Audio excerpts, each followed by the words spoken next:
പരിശുദ്ധ അമ്മ പ്രത്യക്ഷപ്പെട്ട ഈ മഹനീയമായ അൾത്താരയിൽ ഒരു സാക്ഷിയായി വന്നു നിൽക്കാൻ ഈശോ നൽകിയ അനുഗ്രഹത്തെ ഓർത്ത് 1000 നന്ദി. എൻ്റെ പേര് രേഷ്മ, തിരുവനന്തപുരം ജില്ലയിൽ നിന്നാണ് വരുന്നത്. ഞാൻ 2022 ഇവിടെ വന്ന് ജൂൺ മാസത്തിലാണ് ഇവിടെ വന്ന് ഉടമ്പടി എടുക്കുന്നത്. എൻ്റെ ആദ്യത്തെ ഉടമ്പടി ഞാൻ വച്ചിരുന്നത് എനിക്ക് വിദേശത്തേക്ക് പോകാനുള്ള ഒരു അവസരത്തിന് വേണ്ടിയിട്ടായിരുന്നു. ഞാൻ MPharm പോസ്റ്റ് ഗ്രാജുവേറ്റ് ആണ്, ഫാർമക്കോളജി. അപ്പോൾ വിദേശത്തേക്ക് പോകണം, അതിന് വേണ്ടിയിട്ടുള്ള എക്സാം പാസ്സായി ഞാൻ ആദ്യം ഒരു രാജ്യത്തേക്ക് പോയി. പക്ഷേ അവിടുത്തെ ജോലി എനിക്ക് ശരിയായില്ല, തിരിച്ചു വരേണ്ടി വന്നു 2023. അതിനുശേഷം എൻ്റെ വിസ ചേഞ്ചിന് വേണ്ടിയിട്ട് ഞാൻ വീണ്ടും എക്സാം അറ്റൻഡ് ചെയ്തു. അപ്പോൾ ഡിസ്റ്റിങ്ഷനോടെ പാസ്സായ ഒരാളായിരുന്നു ഞാൻ ആദ്യത്തെ തവണ പോയി പ്രോമെട്രിക് എക്സാം, മിനിസ്റ്റർ ഓഫ് ഹെൽത്തിൻ്റെ എക്സാമിനേഷനാണ്, പ്രോമെട്രിക് എക്സാം പാസ്സായി. 2 മാർക്കിന് എനിക്ക് ആ എക്സാം ഫെയിലായി. ഞാൻ അതോടുകൂടി വല്ലാതെ ഒരു എന്താണെന്ന് എനിക്ക് മനസ്സിലാവുന്നില്ല. അങ്ങനെ ഫെയിൽ ആവേണ്ട ഒരു ചാൻസേ വരുന്നില്ല എന്നാണ് എൻ്റെ മനസ്സിൽ. എനിക്ക് എന്താണെന്നേ മനസ്സിലാവുന്നില്ല. അങ്ങനെ ഒരു തവണയും കൂടി 3 പ്രാവശ്യമാണ് നമുക്ക് എക്സാം എഴുതാൻ പറ്റുന്നത്. ഉടനെ തന്നെ, കാരണം വളരെയധികം പ്രിപ്പയർ ചെയ്താണ് എക്സാം എഴുതിയത്. അപ്പോൾ ഉടനെ തന്നെ അടുത്തുള്ള 2 ആഴ്ചക്കുള്ളിൽ വീണ്ടും ഡേറ്റ് എടുത്ത് ഞാൻ എക്സാം എഴുതി. ആദ്യത്തെ എക്സാം 2 മാർക്കിനാണ് ഫെയിലായതെങ്കിൽ രണ്ടാമത്തെ എക്സാം 10 മാർക്കിന് ഞാൻ ഫെയിലായി. അതോടുകൂടി ഞാൻ എനിക്ക് എന്താണ് സംഭവിക്കുന്നതെന്ന് പോലും മനസ്സിലാവാത്ത അത്രയും മാത്രം ഒരു ഡിപ്രസ്ഡ് ആയിട്ടുള്ളൊരു സ്റ്റേജിലോട്ടൊക്കെ ഞാൻ പോയി. ഇനി എന്ത് ചെയ്യും, എന്താണ് എന്നെനിക്ക് മനസ്സിലാവുന്നില്ല. അപ്പം ഞാൻ പ്രാർത്ഥനയിലാണ്, ഈശോയോട് പ്രാർത്ഥിക്കുന്നുണ്ട്. പക്ഷേ ഉടമ്പടി എടുത്തെങ്കിൽ ഉടമ്പടിയിൽ അങ്ങനെ സജീവമായിട്ട് കാരുണ്യ പ്രവൃത്തികളായാലും ഞാൻ അതിനോട് പൂർണ്ണമായിട്ടും സജ്ജീകൃതമായിരുന്നില്ല. അങ്ങനെ ഞാൻ വന്ന് വീണ്ടും ഉടമ്പടി പുതുക്കിയതിന് ശേഷം ആ സമയത്ത് ഞാൻ തീരുമാനിച്ചിരുന്നത് ഇനി പരീക്ഷ എഴുതുന്നില്ല. അത് എൻ്റെ ലൈഫിൽ തന്നെ ഒരു ഡ്രീം ആയിരുന്നു, ഞാൻ ഇങ്ങനത്തെ ഒരു എക്സാം എഴുതണം. കാരണം എൻ്റെ ലൈഫിലെ കുറേ കാര്യങ്ങൾ, എൻ്റെ ഫാമിലിയുമായി ബന്ധപ്പെട്ട കുറേ കാര്യങ്ങൾ ആ എക്സാമുമായി ബന്ധപ്പെട്ടാണ് കിടന്നിരുന്നത്. അപ്പം നാട്ടിൽ എനിക്ക് ഓൾറെഡി ഉണ്ടായിരുന്ന ഒരു ജോലിയൊക്കെ മാറ്റി വെച്ച് അതിൽ നിന്നൊക്കെ ഞാൻ റിലീവ് ചെയ്തിട്ടാണ് ഈ എക്സാമിന് പ്രിപ്പയർ ചെയ്തത്. അപ്പം ഞാൻ 2 പ്രാവശ്യം കഴിഞ്ഞപ്പോഴേക്കും ഞാൻ തീരുമാനിച്ചു ഇനി ഞാൻ പരീക്ഷ എഴുതുന്നില്ല. അങ്ങനെയാണ് അതിന് ശേഷമാണ് വന്ന് ഞാൻ ഉടമ്പടി പുതുക്കിയത്. അപ്പോഴേക്കും അതിൻ്റെ പിറ്റേ ദിവസം എൻ്റെ ഫാദർ എന്നോട് പറയാണ്, നീ 1 തവണ കൂടി ഈ എക്സാം എഴുത്. കാരണം ഇത് 3 തവണ എഴുതാൻ പറ്റത്തുള്ളൂ, 1 തവണ കൂടി നീ എന്തായാലും ഈ എക്സാം എഴുത്. എന്തോ ആയിക്കോട്ടെ, അതിന് വലിയ പ്രതീക്ഷയൊന്നും വെക്കണ്ട, നമ്മൾ ഒരു അറ്റംപ്റ്റ് എന്നുള്ള നിലയിൽ. അപ്പം ഞാൻ മാതാവിനോട് പ്രാർത്ഥിച്ചു. അപ്പോൾ ആ പ്രാർത്ഥനയിലാണ് വീണ്ടും ഞാൻ ഉടമ്പടി സജീകൃതമായിട്ട് പ്രാർത്ഥിക്കാൻ തുടങ്ങി. കൂടുതൽ സമയം ബൈബിൾ വായിക്കാൻ തുടങ്ങി, കുർബാനയിൽ സജീകൃതമായിട്ട് പങ്കെടുക്കാൻ തുടങ്ങി. അങ്ങനെ ഞാൻ 3ാമത്തെ പ്രാവശ്യം ആദ്യത്തെ 2 തവണത്തെ പ്രിപ്പറേഷൻസ് ഒന്നും ഇല്ലാതെ വളരെ കുറച്ച് ദിവസം, എനിക്ക് തോന്നുന്നു 4 ദിവസത്തെ ഇടവേളയിൽ എനിക്കൊരു ഡേറ്റ് കിട്ടി. എക്സാമിന് നമ്മൾ സ്ലോട്ട് ബുക്ക് ചെയ്യണം, അപ്പോഴാണ് എക്സാം അറ്റൻഡ് ചെയ്യാൻ പറ്റുന്നത്. അങ്ങനെ ആ സ്ലോട്ട് ബുക്ക് ചെയ്ത് ഒരു 4 ദിവസത്തെ ഇടവേളയിൽ പോയി ഞാൻ പരീക്ഷ എഴുതി. ആ പരീക്ഷ എനിക്ക് എന്താ പറയേണ്ടത്, എനിക്കത് എങ്ങനെയാണ് വാക്കുകളിലൂടെ നിങ്ങളോട് വർണ്ണിക്കേണ്ടതെന്ന് എനിക്കറിയില്ല. ആ പരീക്ഷ ഞാൻ ആദ്യം 2ാമതും എഴുതിയ പരീക്ഷയെക്കാളും എനിക്ക് കുറച്ച് ബുദ്ധിമുട്ടുള്ള പരീക്ഷയായിരുന്നു. പക്ഷേ ആ പരീക്ഷ ഏറ്റവും നല്ല മാർക്കോടുകൂടി ഞാൻ പാസ്സായി. എൻ്റെ അമ്മ മാതാവാണ് ആ പരീക്ഷ എനിക്ക് പാസ്സാക്കി തന്നത്. അതോടുകൂടി എനിക്ക് മനസ്സിലായി എൻ്റെ ഡെസ്റ്റിനേഷൻ എന്ന് പറയുന്നത് ഇവിടെ ആയിരുന്നു. ഞാൻ ആദ്യം സഞ്ചരിച്ച ഡെസ്റ്റിനേഷൻസ് ഒക്കെ തെറ്റായിരുന്നു. മാതാവ് എന്നെ കൃത്യമായിട്ടുള്ള, നമ്മൾ എപ്പോഴെങ്കിലും എൻ്റെ ലൈഫിൽ നിന്ന് എനിക്ക് നിങ്ങളോടൊക്കെ ഷെയർ ചെയ്യാൻ പറ്റുന്ന ആദ്യത്തെ കാര്യം, നമ്മുടെ ജീവിതത്തിൽ പലപ്പോഴും എൻ്റെ കൂടെയുള്ള യൂത്ത് ആയിട്ടുള്ള ആൾക്കാരൊക്കെ പറയുന്നത് ഞാൻ കേട്ടിട്ടുണ്ട്, എന്താണ് ഇനി അടുത്ത് ചെയ്യേണ്ടതെന്ന് എനിക്കറിയില്ല, എങ്ങോട്ടാണ് പോകേണ്ടതെന്ന് അറിയില്ല എന്ന്. അപ്പോൾ എനിക്ക് എപ്പോഴും എൻ്റെ മനസ്സിലിപ്പോൾ എനിക്ക് നിങ്ങളോട് ഷെയർ ചെയ്യാനുള്ളത്, മോശ വടി ഉയർത്തി സാഗരത്തിന് 2ആയിട്ട് ഡിഫറൻഷ്യേറ്റ് ചെയ്ത കാര്യമാണ്. ഈശോ നമുക്ക് വേണ്ടിയിട്ട് ഒരു പദ്ധതി തയ്യാറാക്കി വെച്ചിട്ടുണ്ട് നമ്മുടെ ജീവിതത്തിന്. ആ പദ്ധതി ഏതവസരത്തിലായാലും ഈശോ നമുക്ക് കാണിച്ചു തരും. മാതാവ് മാധ്യസ്ഥം വഴി നമുക്കത് കിട്ടും എന്നുള്ളൊരു പൂർണ്ണ ബോധ്യം എനിക്കതുണ്ടായി. അങ്ങനെ ഞാൻ പരീക്ഷ കഴിഞ്ഞതിന് ശേഷം വൈവ എന്നൊരു എക്സാമിനേഷനുണ്ട്. അപ്പോൾ അതിനുവേണ്ടി വൈവയ്ക്ക് സ്ലോട്ട് കിട്ടണം. ഞാൻ എത്ര ശ്രമിച്ചിട്ടും എനിക്ക് സ്ലോട്ട് കിട്ടുന്നില്ല. അപ്പോൾ എനിക്ക് ആകെ വീണ്ടും സങ്കടം. കാരണം മാതാവാണ് എനിക്ക് ഈ പരീക്ഷ പാസ്സായി തന്നതെന്ന് എനിക്ക് പൂർണ്ണ ഉറപ്പുണ്ട്. കാരണം ഈ 3ാമത്തെ പരീക്ഷയ്ക്കാണ് ഞാൻ ഉടമ്പടി കാശുരൂപവും കൊണ്ടാണ് ഞാൻ പരീക്ഷയ്ക്ക് പോകുന്നത്. ആദ്യത്തെ 2 പരീക്ഷയിൽ എൻ്റെ കയ്യിൽ ഉടമ്പടി കാശുരൂപം ഇല്ല. 3ാമത്തെ പരീക്ഷയ്ക്ക് ഉടമ്പടി കാശുരൂപവും കൊണ്ടാണ് ഞാൻ പരീക്ഷയ്ക്ക് പോയത്. ആ പരീക്ഷ ഞാൻ പാസ്സായി, എനിക്ക് 100% ഉറപ്പായി ഇതാണ് എനിക്ക് മാതാവ് കാണിച്ചു തന്ന വഴി. പക്ഷേ അതിനുശേഷം എത്ര ശ്രമിച്ചിട്ടും വൈവയുടെ സ്ലോട്ട് കിട്ടുന്നില്ല. അങ്ങനെ ഓഗസ്റ്റ് മാസം 10-ാം തീയതി, അതായത് 8ാം മാസം 10-ാം തീയതി നമുക്ക് വൈവ സ്ലോട്ട് ബുക്ക് ചെയ്തില്ലെങ്കിൽ നമ്മൾ ആ കൺട്രിയിൽ നിന്ന് എക്സിറ്റ് അടിക്കണം. അങ്ങനെ എക്സിറ്റ് അടിക്കാൻ വേണ്ടി ഞാൻ എയർപോർട്ടിൻ്റെ ലോഞ്ചിലിരിക്കുകയാണ്. അതായത് ഇനി ഒരു 10-15 മിനിറ്റിനുള്ളിൽ ഫ്ലൈറ്റ് എടുക്കും. അപ്പോഴേക്കും നമ്മുടെ നെറ്റ് കട്ടാക്കും. മിനിസ്റ്റർ ഓഫ് ഹെൽത്തിൽ നിന്ന് ഒരു OTP വന്നിട്ടാണ് നമ്മൾ എക്സാമിന് രജിസ്റ്റർ ചെയ്യേണ്ടത്. അപ്പോൾ OTP നമുക്ക് കൊടുത്താലേ പറ്റത്തുള്ളൂ. 15 മിനിറ്റിനുള്ളിൽ ഇനിയിപ്പോൾ നെറ്റ് കട്ടായി നമ്മൾ അതിനകത്ത് കയറാൻ പോകുന്ന ഒരു കണ്ടീഷനിൽ എനിക്കത് എങ്ങനെ പറയണമെന്നറിയില്ല.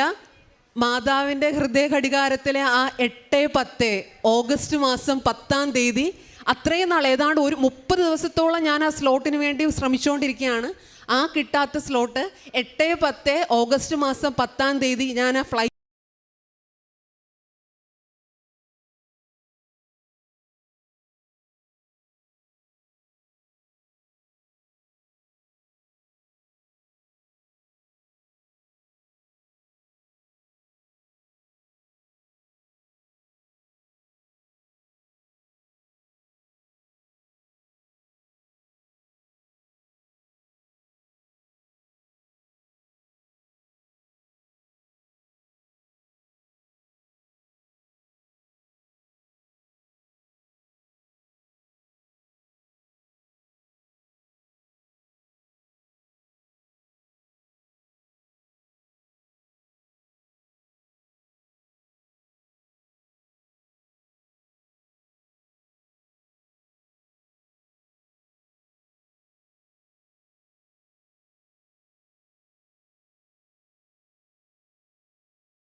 റെഗുലേറ്ററി എന്നുള്ള കാര്യം എനിക്കത് അറിയില്ല.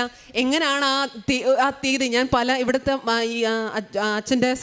അച്ഛൻ്റെ ടോക്കിലും അതുപോലെ ഇവിടെ പല ആൾക്കാരും പറയുന്ന സാക്ഷ്യങ്ങളിലൊക്കെ ഞാൻ കേട്ടിട്ടുണ്ട് സമയ ഘടികാരം, തീയതി എന്നൊക്കെ. പക്ഷെ ഞാൻ അതൊന്നും എനിക്കറിയില്ല അത് എത്രയാണത് അത് പ്രാവർത്തികമാകുന്നതെന്ന് എനിക്കറിയില്ലായിരുന്നു. പക്ഷേ ആ ഡിസംബർ 7-ാം തീയതി മാതാവ് കൃപാസനത്തിൽ പ്രത്യക്ഷീകരണപ്പെട്ടതിന് 20-ാം വാർഷികമായിട്ടുള്ള അതേ ദിവസം ഡിസംബർ 7-ാം തീയതി ഉച്ച കഴിഞ്ഞിട്ടാണ് ആ സാർ അന്ന് എന്നോട് ആ കാര്യം പറഞ്ഞത്. അങ്ങനെ മാതാവിൻ്റെ അത്ഭുതങ്ങൾ എത്രയാണെന്ന് എനിക്ക് വർണ്ണിക്കാൻ പറ്റുന്നില്ല. അത്രമാത്രം അനുഗ്രഹങ്ങളാണ് എൻ്റെ കുടുംബത്തിൽ മാതാവ് ഈ കഴിഞ്ഞ ദിവസങ്ങളിൽ തന്നിട്ടുള്ളത്. 2 പരീക്ഷ കഴിഞ്ഞ് ഇനി സ്ലോട്ട് എടുക്കുന്നില്ല, ഇനി ഞാൻ എക്സാം എഴുതുന്നില്ല, നാട്ടിലെ എൻ്റെ ജോബിന് തന്നെ തുടർന്ന് പോകുമെന്ന് ആലോചിച്ച എനിക്ക് കിട്ടിയ വിസയാണ് ഇപ്പോൾ എൻ്റെ കയ്യിലിരിക്കുന്നത്. വരുന്ന വ്യാഴാഴ്ച എനിക്ക് ടിക്കറ്റായി ഞാൻ വ്യാഴാഴ്ച പുറത്തേക്ക് പോവാണ്.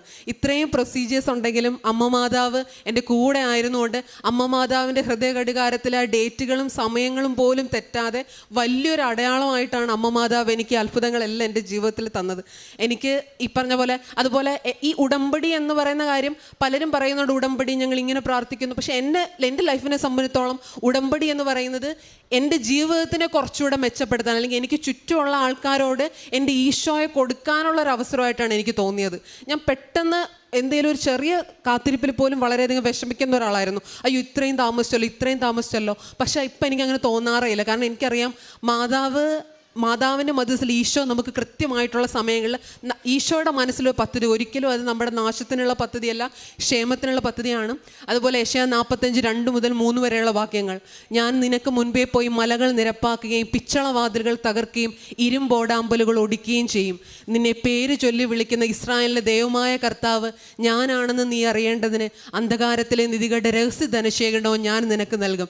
ആ വാക്യം ഞാൻ എൻ്റെ ഡയറിയിൽ ഇങ്ങനെ വീണ്ടും 55 തവണ വീതം, എനിക്ക് എൻ്റെ ജീവിതത്തിൽ എന്തെങ്കിലും പ്രശ്നം ഉണ്ടാകുമ്പോൾ 55 തവണ വീതം എഴുതിയാണ് പ്രാർത്ഥിക്കുന്നത്. അപ്പോൾ ഉടമ്പടി എന്ന് പറയുന്നത് കൂടുതൽ ഈശോയോട് ചേർന്നിരിക്കാൻ, വിശുദ്ധ കുർബാനയിൽ പങ്കുകൊള്ളാൻ, വിശുദ്ധ കുമ്പസാരത്തിൽ പങ്കുകൊള്ളാനൊക്കെ ഉള്ള ഒരു അവസരമായിട്ടാണ് എനിക്ക് നിങ്ങളോടെല്ലാം ഷെയർ ചെയ്യാനുള്ളത്. പലപ്പോഴും നമ്മൾ ഡിപ്രസ്ഡ് ആയിട്ട് ഇനി ഇത് കിട്ടില്ല, ഇത് വേണ്ട എന്നൊക്കെ വയ്ക്കുന്ന സമയത്ത് നമ്മൾ മാതാവിനോട് ചോദിക്കണം. മാതാവ് നമുക്ക് തരും. മാതാവ് നമുക്ക് വേണ്ടി പ്ലാൻ ചെയ്ത് വെച്ചിട്ടുള്ള എല്ലാ കാര്യവും മാതാവ് നമുക്ക് തരും. ഈ കൃപാസനത്തിൽ ഞാൻ പ്രാർത്ഥിക്കാൻ വരുമ്പോൾ എനിക്ക് ഓർമ്മയുടെ ഭയങ്കര തിരക്കായിരുന്നു. ഞാൻ ലാസ്റ്റ് എക്സാം എഴുതാൻ വരുന്നതിന് മുന്നേ. അപ്പോൾ ആ ഗ്രോട്ടോയുടെ ആ സൈഡിലായിട്ടിരുന്ന് എനിക്ക് കണ്ണീര് നിർത്താൻ പറ്റുന്നില്ല. ഇങ്ങനെ കണ്ണീര് വന്നുകൊണ്ടേയിരിക്കുകയാണ്. ചോദിച്ചാൽ മാതാവ് എന്ത് ചെയ്യും, എനിക്കൊരു തീരുമാനം എടുക്കാൻ പറ്റുന്നില്ലല്ലോ എന്ന്. ആ തീരുമാനമാണ് ഇപ്പം ഞാൻ തന്നെ ഇവിടെ നിൽക്കുന്നത്. മാതാവ് എൻ്റെ ജീവിതത്തിൽ കാണിച്ചു തന്ന തീരുമാനമാണ്. എൻ്റെ ഈശോ എനിക്ക് തന്ന വലിയ അത്ഭുതമാണ്. അതുകൊണ്ട് നമ്മുടെ ജീവിതത്തിൽ എന്ത് കാര്യമായാലും യങ്സ്റ്റേഴ്സിന് എനിക്ക് പറയാനുള്ളതാണ്, ഈശോയോട് ചേർന്ന്, അമ്മ മാതാവിനോട് ചേർന്ന്, കൃപാസന അമ്മയോട് ചേർന്ന് നിന്ന് കഴിഞ്ഞാൽ നമുക്ക് എന്തായാലും ഈശോ അത് വലിയ അത്ഭുതമായിട്ട് മാറ്റും. ഇന്ന് ഇവിടെ വന്ന് ഈ സാക്ഷ്യം പറയാൻ എന്നെ അനുവദിച്ച എൻ്റെ ഈശോയ്ക്കും എൻ്റെ അമ്മ മാതാവിനും എല്ലാം 1000 നന്ദി. ഞാൻ പ്രധാനമായിട്ട് എൻ്റെ കാരുണ്യ പ്രവൃത്തിയായിട്ട് പ്രേക്ഷിത പ്രവൃത്തിയായിട്ട് ഞാൻ ചെയ്തൊരു കാര്യം, ഈ എക്സാമിന് വേണ്ടിയിട്ടൊക്കെ പ്രിപ്പയർ ചെയ്യുന്ന സമയത്ത് എൻ്റെ കൂടെ കുറേ കുട്ടികളുണ്ടായിരുന്നു. അപ്പോൾ അവർക്കുള്ള സ്ലോട്ട് കിട്ടാത്തവരും എക്സാം പാസ്സാവാത്തതായിട്ടുള്ള ഒത്തിരി കുട്ടികളുണ്ടായിരുന്നു. അത് ക്രിസ്ത്യാനികൾ മാത്രമല്ല, വേറെ ഒത്തിരി മതങ്ങളിലൊക്കെ പെട്ട കുട്ടികൾ. അപ്പോൾ ഞാൻ അവർക്കൊക്കെ, അപ്പോൾ എൻ്റെ മമ്മിയോട് ചോദിക്കുന്നു, ഇത്രയും കാര്യങ്ങളൊക്കെ എന്തോ പറഞ്ഞു കൊടുക്കാനുള്ളത്? അതായത് ഇതിൻ്റെ ക്ലാസ്സിനൊക്കെ ഒത്തിരി അതായത് നമ്മളൊരു കോച്ചിങ് അറ്റൻഡ് ചെയ്യണമെങ്കിൽ അതിന് നല്ല എമൗണ്ടാണ്. അപ്പോൾ ഞാൻ ഒരു ടീച്ചിങ് ഫീൽഡിൽ നിന്നൂടെ വന്ന ആളായതുകൊണ്ട് എനിക്കത് ഈസി ആയിട്ട് ആ കുട്ടികൾക്ക് കൂടുതലായിട്ട് പറഞ്ഞു കൊടുക്കാനും അവർക്കൂടെ ഞാൻ മെല്ലെ എനിക്ക് വേണ്ടി പ്രാർത്ഥിക്കുന്നതിനേക്കാളും കൂടുതൽ എൻ്റെ കൂടെയുള്ള കുട്ടികൾ അവർക്കും കിട്ടിയിരുന്നെങ്കിൽ, അവർക്കും വേഗം പരീക്ഷ പാസ്സായിരുന്നെങ്കിൽ, അങ്ങനെയുള്ള രീതിയിലേക്ക് മറ്റുള്ളവർക്ക് വേണ്ടി പ്രാർത്ഥിക്കാനും കൂടുതലായിട്ട് അവർക്ക് വേണ്ടിയിട്ട് ഈശോയെ കൊടുക്കാനും ഒക്കെ ഉള്ള ഒരു അവസരമായിട്ടാണ് എൻ്റെ ഉടമ്പടിയും എൻ്റെ ഈ യാത്രയൊക്കെ എന്നെ ഏറ്റവും കൂടുതൽ സഹായിച്ചത്. അവർക്ക് വേണ്ടി ക്ലാസ്സിൽ എടുത്ത് കൊടുക്കുക, അവർക്ക് സംശയമുള്ള കാര്യങ്ങൾ റെഫർ ചെയ്ത് പറഞ്ഞു കൊടുക്കുക, അങ്ങനെയുള്ള കാര്യങ്ങളാണ് ഞാൻ എന്നെക്കാളും കൂടുതൽ മറ്റുള്ളവർക്ക് വേണ്ടി ശ്രദ്ധിച്ച് ചെയ്യാനാണ് ഈ സമയത്ത് പ്രധാനമായിട്ടും ചെയ്തത്. നന്ദി. യെശയ്യാ പ്രവാചകൻ്റെ പുസ്തകം 30-ാം അധ്യായം 20-21 തിരുവചനങ്ങൾ അരുളി ചെയ്യുന്നു. നീ വലത്തോട്ടോ ഇടത്തോട്ടോ തിരിയുമ്പോൾ നിന്റെ കാതുകൾ പിന്നിൽ നിന്ന് ഒരു സ്വരം ശ്രവിക്കും, ഇതാണ് വഴി, ഇതിലേ പോവുക. രേഷ്മ തനിക്ക് വിദേശത്തേക്ക് പോകാനുള്ള എക്സാം, പ്രോമെട്രിക് എക്സാം, അത് താൻ എത്ര തവണ അറ്റൻഡ് ചെയ്തു, എത്രാമത്തെ പ്രാവശ്യമാണ് തനിക്ക് വിജയിക്കാൻ സാധിച്ചത്. താൻ ഡിസ്റ്റിങ്ഷനോട് കൂടിയൊക്കെ പാസ്സായി വന്ന ഒരു മകളാണ്. അപ്പോൾ തനിക്ക് അക്കാഡമിക് പ്രൊഫിഷ്യൻസി ഒക്കെ ഉണ്ട്, അതിൻ്റെ കുറവൊന്നും ഉണ്ടായിട്ടല്ല. ആദ്യം 1 മാർക്കിനാണ് ഫെയിലായതെങ്കിൽ പിന്നീട് 10 മാർക്കിനാണ് പിന്നീട് ഫെയിലാകുന്നത്. അപ്പോൾ അതിൻ്റെ ഗ്രേഡ് കൂടി വരികയാണ് ഫെയിലിയർ ആകുന്നതിൻ്റെ. ഇതൊരിക്കലും തനിക്ക് അംഗീകരിക്കാൻ സാധിച്ചിരുന്നില്ല. താൻ അങ്ങ് ഡിപ്രസീവ് മൂഡിലേക്ക് പോകുന്നു. തൻ്റെ കഴിവ് ഉണ്ട്, എനിക്ക് കഴിവുണ്ട്, എനിക്കിതൊക്കെ ചെയ്യാൻ സാധിക്കുമെന്നുള്ള ആ ഒരവസ്ഥയിൽ നിന്ന് ആകെ നിരാശപ്പെട്ടു പോകുമ്പോൾ ഉടമ്പടി എടുത്ത് പിന്നീട് തൻ്റെ ജീവിതത്തിൽ അമ്മയെ താൻ കൂടെ കൂട്ടാൻ തുടങ്ങിയപ്പോൾ, പരിശുദ്ധ അമ്മയുടെ കാശുരൂപവും പിടിച്ചുകൊണ്ട് നാം സഞ്ചരിക്കുമ്പോൾ അതൊരു കുഞ്ഞ് അമ്മയുടെ കയ്യിൽ പിടിച്ചുകൊണ്ട് നടക്കുന്ന ഒരു മനസ്സാണ് ആ ഒരു മകനും മകളും സ്വീകരിക്കുക. അങ്ങനെ അമ്മയെ കൂടെ കൊണ്ടുപോയി പരീക്ഷ എഴുതുന്നു. അമ്മ എഴുതുന്ന എക്സാം, ആ എക്സാമിൻ്റെ 3rd അറ്റംപ്റ്റിൽ പിന്നീട് താൻ പാസ്സാകുന്നതും അതും ടഫായിരുന്നു. മറ്റുള്ള എക്സാം വെച്ച് നോക്കുമ്പോൾ അതും ടഫായിരുന്നു. എന്നാൽ അവിടെ രേഷ്മയല്ല അപ്പോൾ എഴുതിയത്, അമ്മയാണ് എക്സാം എഴുതുന്നത്. പൂർണ്ണമായിട്ടും പരിശുദ്ധ അമ്മയെ ഏൽപ്പിക്കുകയാണ്. ഈ ഒരു ഏൽപ്പിക്കലും ഏറ്റെടുക്കലും ഇത് ഉടമ്പടിയിൽ നാം വളരെയേറെ ശ്രദ്ധിക്കണം. നമ്മുടെ തന്നെ കഴിവുകൊണ്ട് നമുക്കെല്ലാം സാധ്യമാകുമെന്ന് നാം ചിന്തിച്ച് നടക്കുന്ന ഒരവസ്ഥയിൽ നിന്ന് ഇനി എനിക്കൊന്നും സാധിക്കില്ല, അതുകൊണ്ടാണ് വലത്തോട്ടോ ഇടത്തോട്ടോ തിരിയുമ്പോൾ കാതുകൾ പറയുന്ന ഒരു സ്വരമുണ്ട്, ആ സ്വരത്തിനനുസരിച്ച് നാം ആ പാത പിന്തുടർന്നാൽ സങ്കീർത്തനം 32:8 പറയുന്നത് പോലെ, ഞാൻ നിന്നെ ഉപദേശിക്കാം, നീ നടക്കേണ്ട വഴി കാണിച്ചു തരാം, ഞാൻ നിൻ്റെ മേൽ ദൃഷ്ടി ഉറപ്പിച്ച് നിന്നെ ഉപദേശിക്കാം. അപ്പോൾ നമ്മുടെ ഉള്ളിൽ അന്തരാത്മാവ്, ദൈവാത്മാവ് മന്ത്രിക്കും. ഈ മന്ത്രണം കേൾക്കണമെങ്കിൽ നമുക്ക് അരൂപിയുടെ കൃപ ആവശ്യമുണ്ട്. കൃപയില്ലാതെ നമുക്കിത് കേൾക്കാൻ സാധിക്കില്ല. കൃപയില്ലാത്ത അവസരത്തിൽ അതൊക്കെ വെറും തോന്നലാകാം. തോന്നലുകൾ, എത്ര തോന്നലുകളാണ് നമ്മുടെയൊക്കെ ജീവിതത്തിൽ വരിക. എനിക്കങ്ങനെ തോന്നി എന്ന് നാം പറയാറുണ്ട്. എന്നാൽ ബോധ്യങ്ങൾ ഉൾക്കൊള്ളുമ്പോഴാണ് അത് കൃപയായിട്ട് മാറുക. അങ്ങനെ സമയ ഘടികാരവും നെഞ്ചിൽ ചാർത്തി ഡിസംബർ 7-ാം തീയതി 2004 10:08 എന്ന സൂചി ആ ഘടികാരത്തിൽ കാണിച്ചുകൊണ്ടാണ് പരിശുദ്ധ അമ്മ ബഹുമാനപ്പെട്ട ജോസഫ് അച്ഛന് പ്രത്യക്ഷപ്പെടുന്നത്. അതേ സമയസൂചി തന്നെ തൻ്റെ ജീവിതത്തിൽ തനിക്ക് തൻ്റെ ആ എക്സാം പാസ്സാകുന്നതിനോടനുബന്ധിച്ചും അതും ഡിസംബർ 7-ന് തനിക്ക് സ്ലോട്ട് കിട്ടുന്നതും അങ്ങനെ തൻ്റെ ഫ്ലൈറ്റ് ടേക്ക് ഓഫ് ചെയ്യാനായിട്ട് എത്ര സമയമാണ് ബാക്കിയുള്ളത്, ആ 15 മിനിറ്റ്സിലൊക്കെ ഇങ്ങനെയൊക്കെ ഒരു ഇൻഫോർമേഷൻ കിട്ടിയില്ലെങ്കിൽ പിന്നീട് അതിൻ്റെ പ്രതിസന്ധികൾ എന്തെല്ലാം, ഇതൊക്കെ രേഷ്മ ഇവിടെ പങ്കുവെച്ചു. അപ്പോൾ സമയമൊന്നുമില്ല, ഇനി മുമ്പോട്ടധികം സമയമില്ല. ഈ അവസ്ഥയിലാണ് അമ്മയ്ക്ക് ഇടപെടാൻ ഇഷ്ടം. സമയം ഒത്തിരിയുണ്ട്, ഇതൊക്കെ ഇനി എനിക്കിതൊക്കെ നടക്കും എന്നുള്ള നമ്മുടെ ജീവിതത്തിൽ അമ്മ ഇടപെടാൻ താമസിക്കും. എന്നാൽ ഒത്തിരിയേറെ ഭാരമാണ് ചുമക്കാൻ പറ്റാത്ത ഭാരം, ജീവിത പ്രതിസന്ധികൾ, അതുപോലെ മുമ്പോട്ട് സമയവുമില്ല. ഇവിടെയൊക്കെ അമ്മ ഈശോയുമായിട്ട് അമ്മ കടന്നു വരും. It is not by merit but by grace എന്ന് ആ കൃപയുടെ ജീവിതം നമുക്ക് മനസ്സിലാക്കി തരുന്ന നിമിഷങ്ങളാണ് പിന്നീട് നമ്മുടെ ജീവിതത്തിൽ സംഭവിക്കുക. അറിവില്ലാത്തവരെ പഠിപ്പിക്കുക, അതൊരു കാരുണ്യ പ്രവൃത്തി തന്നെയാണ്.